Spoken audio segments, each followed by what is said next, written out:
Hi guys, we have another lesson for today and this is about expression. So what is an expression? An expression is a combination of operands and operators. So I'll give you an example of an expression like we have 1 plus 2. This is an example of expression. Why? It is a combination of operands. We have 1 and 2 as operands and plus is the operator. So this is an expression. Okay. So what are the types of expression? So I'm using comments para ma-ignore po siya ng compiler. I have here the structure of C program. So mamaya kasi ihahanda ko na siya for our example, for programming example. So back tayo dun sa expression. So ginamit ko yung comment. Tandaan nyo, yung comment is ina-ignore po siya ng compiler. Whatever you type inside or within the slash asterisk, slash, automatically ignore yun ng compiler. Okay, so again, what are the types of expression? Number 1 is the mathematical expression. The mathematical or the arithmetic expression. Okay. So, ano yung tinatawag na mathematical or arithmetic expression? This expression yields numeric results. So, it means puro numbers ang i-return nito. Kapag halimbawa ginamit mo itong mga operators involved in arithmetic expression, automatic number ang return nun. So, what are the operators under the category or the type na arithmetic expression? These are plus, minus, asterisk for multiplication, slash for division, and then we have modulus. Okay. So, alam nyo naman siguro kung ano ang gamit ng plus. Okay. Sa plus, ginagamit siya for us to be able to compute for this sum or for the sum of any number. Okay. And then minus is for the difference of the two numbers. And then we have asterisk for the product, and then slash for the quotient.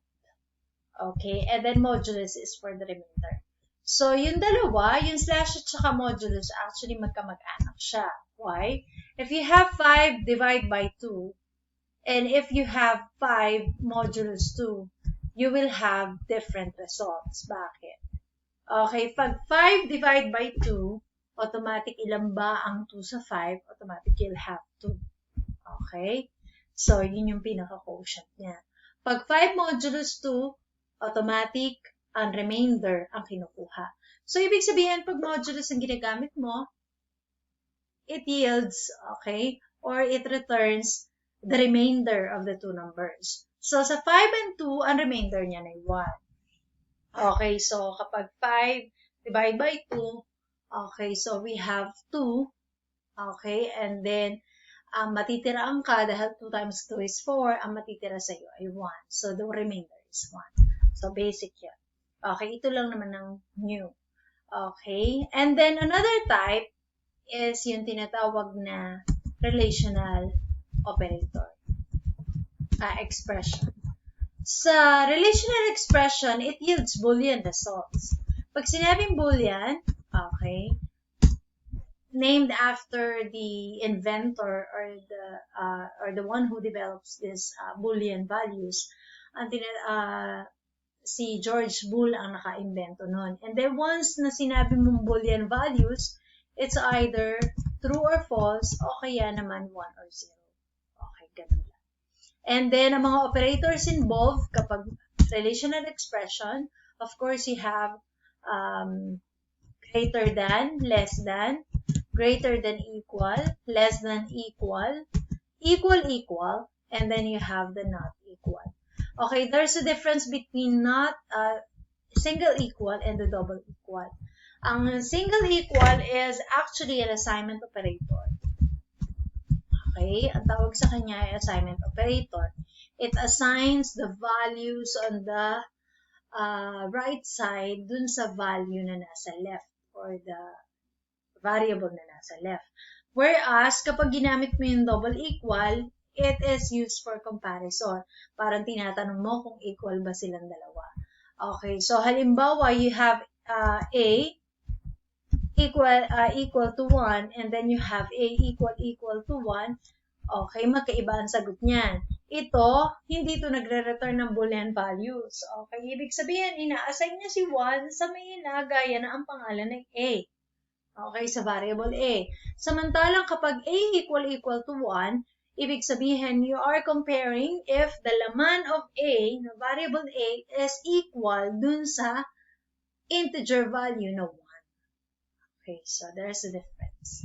Okay. And then number 3 is, kapag halimbawang ang relational expression ay naging complex, then you have to use, okay, it becomes logical. Okay. Nagiging complex na siya, complicated, then that is the time na kailangan mo nang gumamit ng logical. Kasi yung sample na yun is a logical expression. So what are the operators under logical expression? Ang mga operators dito is we have not, and or end sa ibang libro, o kaya or. Yun nasa taas ng end key, ng enter key.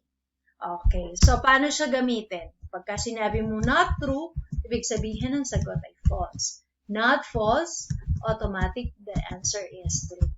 Okay, ganun lang kadali. Kapag sinabing true and true, automatic, the answer is true. Pag sinabing false and false, okay, wala ka naman choice, false na. Pag sinabing true and false, automatic, the answer is false. Pag false and true, the answer is false. Mamaya ko na-explain kung paano nangyari yun. We have true.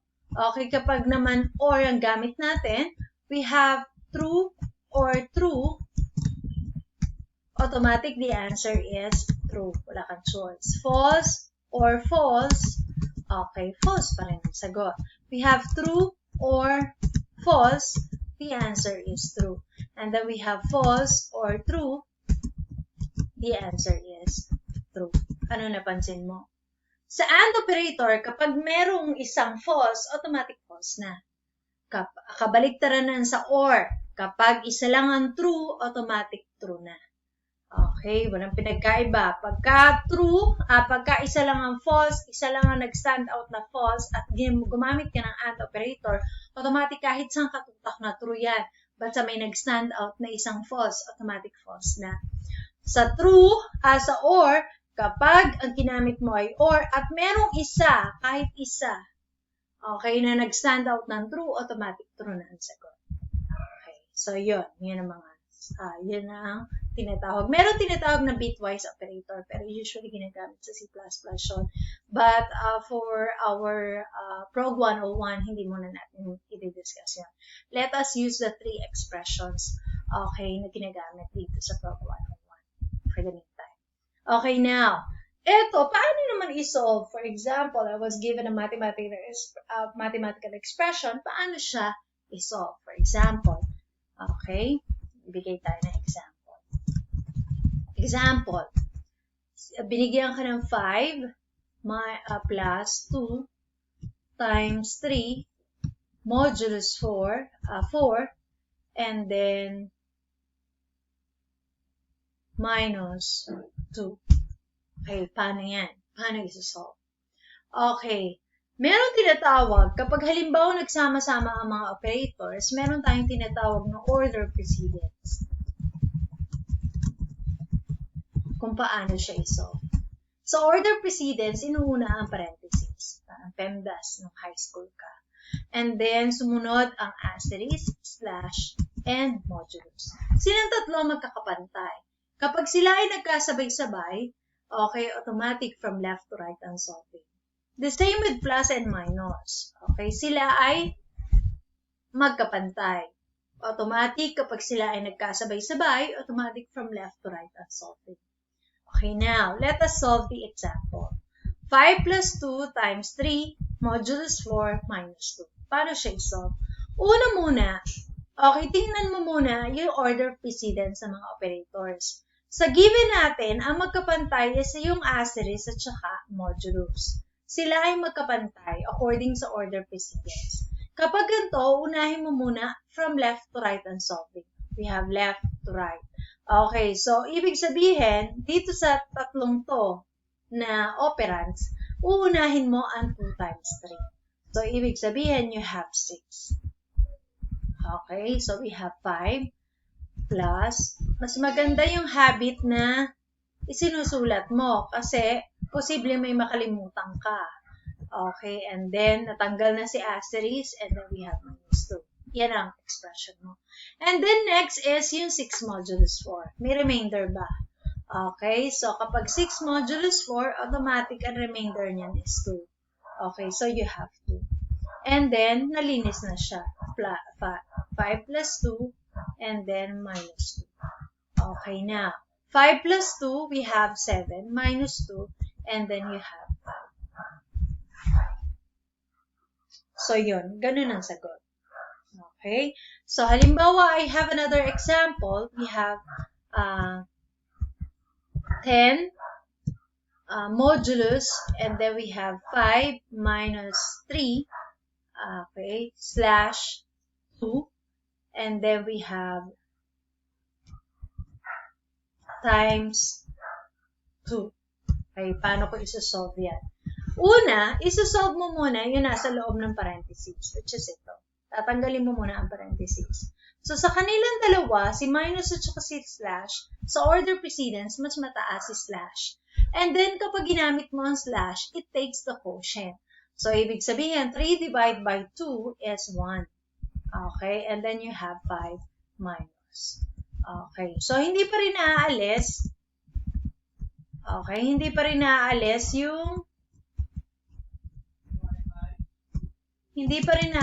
yung parentheses. So, pagka ganito, yan. Okay, now, ganyan yan. Now, we have 10 modulus 5 minus 1 times 2. So, aalisin muna natin ang parentheses. So, we have 5 minus 1, we have 4. And then, we have 10 modulus. And then, we have times 2. Yan ang sagot. Okay. Now, a modulus at saka asterisk, magkapantay sila. So, ibig sabihin, kapag magkapantay, from left to right ang solving. So, unahin mo muna yung 10 modulus 4. 10 modulus 4 is 2 times 2, and then you'll have the answer 4. Okay. So, that is a mathematical expression. Ngayon, meron tinatawag na relational expression. Okay, so sa relational expression ng mga operators, sinabi ko na kanina, paano siya gamitin? Okay, dalawa na lang. Okay, dalawang operands lang ang pwedeng mangyari dito. So, parang sinabi mo na si 1 greater than 1 ba? That is false. Ganun lang kasimple. And then, si 4 ba? Less than 8?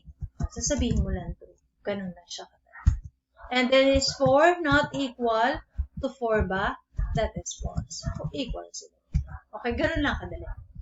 Okay? So, logical expression. Okay, paano yung mga operators dito? Kapag ang relational expression ay mas dumami, naging complex, kailangan mo na ng logical operators. Okay, example dito,